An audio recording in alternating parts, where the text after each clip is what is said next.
Hello, everyone. Welcome to another edition of the Live Ones. I am Big Matt, your capper extraordinaire. It is Friday, October 22nd, 2021, and the Ben Simmons drama just keeps on keeping on. After pulling out of the home opener tonight with back tightness, something that we all expected to happen. There was absolutely no way the 76ers were going to put him out on the court tonight in front of that rabid Philly fan base, those mutants, with everything going on. He met with medical professionals and said that he just needed an evaluation after telling the team that he just wasn't mentally ready to play up to his expectations and needed time to step away. This is purely part of the NBA Players Association's collective bargaining agreement. Teams cannot fine you for failing to render services if the failure is due to mental disability. He's going to find a doctor to say he's got something that qualifies as that and sit at home collecting his money until the Sixers give in and trade him for nothing in return.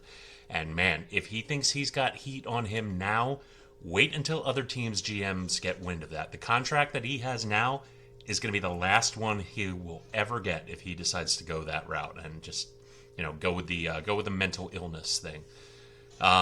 Big breaking news late yesterday. The House Oversight Committee wants to look at all of the emails pertinent to the NFL's investigation of the Washington football team.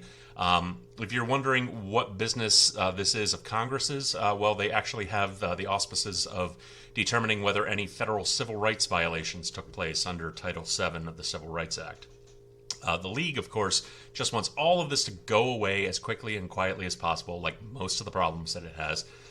There was no written report after the nearly year-long investigation, and the league has not released the findings. It was just, hey, John Gruden, there you go. That was our sacrificial lamb. We didn't like it. We didn't like him anyway. It's really what it boils down to.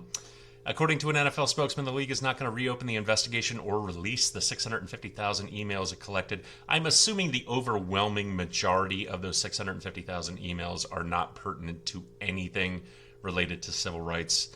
This is a situation in which my gut tells me there's no heroes involved. There are probably a lot of embarrassing revelations that the NFL would like to keep from getting out. But once Congress gets involved and demands all of its records to go on a fishing expedition with, you can bet that the people involved want it for the purposes of their own political agenda. And they're just going to cherry pick little things here and there that support a prevailing narrative, and they will selectively leak them to friendly media sources who will amplify them 1,000-fold. I've been alive long enough to know the song and dance by heart now. I told you we'd have plenty of chances to bounce back from that bad start to the week, and we now have with that great 4-1 night that we had last night. Only thing that didn't hit was the Braves-Dodgers under, thanks to Chris Taylor and his insane 3 home run, 6 RBI performance to keep the Dodgers in it one more night. Once again tonight, we've got MLB, NBA, NHL, and college football on tap for the evening. UFC Fight Night tomorrow afternoon, along with Week 8 of college football. Let's not waste any time. Let's get started right now with the ALCS Game 6, Red Sox at Astros. The Red Sox are sending Nathan Eovaldi to the mound just 3 days after getting shellacked in his relief appearance in Game 3. The right-hander has struggled against the Astros in this series. I don't like him in this spot, but he's honestly the best option the Red Sox have. That said, the Astros might be in for a rough night as well, with Luis Garcia taking his turn in the rotation. The rookie's health is a little bit of a question mark. He left his previous start early with a knee injury, and he's been just really awful each of his previous starts, 3 starts in this postseason. He's given up 15 hits and 16 runs in just 8 2/3 innings in 3 starts. Both these teams have incredible offenses, have just been going off this entire series. Basically, if they seem to have a threshold of about like 9 or 10 runs, and if one team's bats go quiet, it's almost like a yin-yang energy. Like it goes right to the other team, and they go off for like 8, 9 runs if they have to. Now, granted, combined they've been averaging about 13 runs per game. The bullpens of these two are just not elite level. There's no reason why they can't have another offensive slugfest tonight. So give me the over 8.5 runs tonight. Not sure who's going to win this. This might be when the Astros put it away, but the overs hit every single game this series, and there's no reason it shouldn't again tonight. Like I said, Red Sox Astros over 8.5 runs tonight. So going over to Friday night in college football, we've got Memphis and UCF. UCF is a program on the ropes right now. Pretty much any hope it had of contending for the AAC championship evaporated after they got blown out by Cincinnati. They now have 2 conference losses and would have to leapfrog about 6 other teams right now to get another shot at the Bearcats at the end of the year. There's simply no underestimating what the loss of Dylan Gabriel meant to the Knights. And on top of that, their defense, which was definitely going to be their weak point coming into the year, has really underperformed for the level of competition they've been facing. They've been giving up almost 400 yards of offense and over 32 points a game. That's a real problem against Memphis's offense, which is, as we talked about in our conference preview coming into the year, one of the most prolific and dynamic offenses in the country. They're responsible for just shy of 500 yards and 36 points a game. I mean, those are Big 12 level numbers right there. The only reason Memphis isn't among the contenders in the conference is that it also has an atrocious defense. 96th in the country in point allowed. UCF, even without Gabriel, does have some offensive weapons. One of them in particular, I look to have a big night, is running back Isaiah Bowser. He's back from injury his second game. It was a real tough spot for him to come back from injury and have to face that Cincinnati defense, but I think tonight he has a much better night. I imagine he'll be seeing the bulk of the snaps. The one bright spot for the Memphis D is that they are a lot stronger up front than they are in the secondary. Frankly, this is a game where I just don't trust either one of these teams to win an important game right now. What I do trust is that both of these defenses are going to stink up the joint. And I think Memphis in particular can take advantage of that fact. Memphis might hit 40 points by themselves towards the total tonight, but I think the play tonight is the Memphis team total over 33 points. I think they have absolutely no trouble scoring 5 touchdowns tonight. So moving on to the next game, Colorado State and Utah State. This is a really interesting dynamic here because all the Colorado State Rams had to do to start looking like a good team was start playing conference games, and all the Utah State Aggies needed to do to start looking like a basement dweller was to start playing conference games. The Rams have covered each of the last 4 games, including against Iowa, which is really no small feat, and are averaging 34 points a game in conference play. The Aggies lost to Boise State and BYU by a combined 61-23. Now, I'll grant you that Boise State and BYU are 2 really, really good programs. The Aggies also damn near handed UNLV its first win last week. They needed that last second touchdown to stave off the upset. As it is, all 3 of Utah State's FBS wins have been by 4 points or less. This is not a world-beater offense by any stretch of the imagination, and that's a problem because the Rams have actually been pretty good on the defensive side of the ball. They're giving up an average 208 yards a game in their last 3. I mean, that's incredible for college football. Their front 7 is filled with sack machines like Muhammad Kamara, Cameron Carter, and the linchpin of their line, senior Scott Patchen. Don't be surprised to see him get taken in the late rounds next year. I think this defense gets into the Aggies' backfield and causes major disruptions to an offense that's pass-heavy, drops back a lot, and they're just not really that efficient.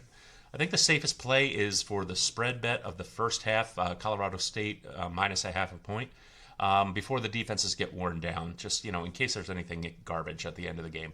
So give me the Rams at minus a half a point for the better price than the 135 money line in the first half. It's essentially the same bet if you're not predicting a tie score, but if you take the spread bet of minus half a point, that chalk comes down to minus 115. So that's my play on that game. And now for our first NBA game, and we are taking a look at the Sixers and the Nets tonight. The drama. The Sixers drama with Ben Simmons is getting all the attention, obviously, but the Nets being without Kyrie Irving, frankly, is a lot more impactful as far as I'm concerned. Ben Simmons in the regular season is good for about 12, 13, 14 points a game, 7 rebounds, 7 assists. Maybe you get a steal in there. He's not developed into that superstar number 2 like the Sixers have needed him to be, and his per-game numbers were declining every single year since he got that max deal. I've had friends try to tell me that you can't quantify good defense in the NBA. Yes, you can. Defensive rebounds, steals, blocks, plus-minus numbers, you absolutely can quantify what makes a good shooting guard in the NBA. You can track the performance over time. Simmons is the exact same player right now that he was in his 1 year at LSU. He made absolutely zero attempt to improve his game in any meaningful fashion, and it's not like the Sixers weren't willing to work on it with him. It's not like they didn't hire coaches to work specifically with him on his shooting.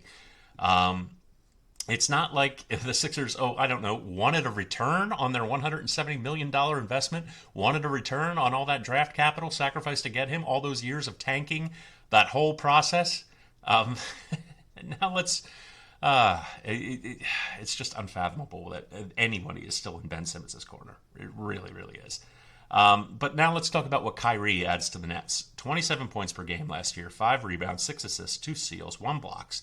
The man is a complete all-around point guard, and when he went down in Game 4 against the Bucks in the second round, that's when the wheels really fell off for the Nets. They could survive James Harden being out for a couple of games, but when Kyrie went down, that was it. I mean, he was arguably the glue holding that super team together on both offense and defense. His not being there hurts them on both sides of the ball. You saw it in the opener Tuesday night. I don't like a side in this game because Joel Embiid looks like he's being bothered by that same knee he had the MCL problems with in the playoffs. No idea how many minutes he'll see tonight, but I think the Sixers have enough on defense with Maxey, Thibault, Korkmaz, and Curry to give the Nets fits in the backcourt, giving the Nets team total under 114.5. I think the Sixers might keep them under 110 tonight based on what I saw from the Nets on Tuesday. So now let's move on to the NHL. And we're going back to the well with the Oilers, who are facing the Golden Knights tonight. The Oilers cashed big for us on their team total last night. Ordinarily, you wouldn't like a team like this in a back-to-back spot on the road, but that was barely a game for them last night. And the line reflects that. Vegas is the home favorite here. The total's up to an insane 6.5 goals. I think the odds makers are expecting a whole lot of scoring tonight. But, that was basically a scrimmage for Edmonton last night. Arizona gave them nothing on the defensive side of the puck. Absolutely nothing. I barely saw any forechecking. I think the Oilers had no trouble getting to sleep at the hotel last night. Vegas has really, really been bitten by the injury bug to start the season here. No Max Pacioretty, no Alex Tuck, and Alec Martinez and Mark Stone are both questionable. Their offensive production has been next to non-existent, and two of the only guys who have been contributing are both likely out tonight. Robin Lehner is not playing lights out at all to start the year. He's got a 3.41 GAA and .909 save percentage. I don't know how you don't love the Oilers in this spot here with the fast start they've gotten out of the gate. Oilers have the number 3 offense in hockey so far and the best power play unit in the league. Connor McDavid already has 11 points through the first 4 games. Leon Draisaitl is looking great. Ryan Nugent-Hopkins. They're basically getting good production from everyone in their top 3 lines. So I'm taking the Oilers as the plus 115 dogs here on the money line. I think they're not only the favorites only for the fact that they played back-to-back road games, and like we said, last night was a scrimmage for them. Yeah, give me the Oilers money line. Final play of the night. Everyone, have yourselves a great Friday night. Bet safe, stay safe. Follow us on Twitter at Live One Sports. Check us out on Roku and Fire TV, the live ones. It's going to be a great Friday night of sports, and we will see you tomorrow.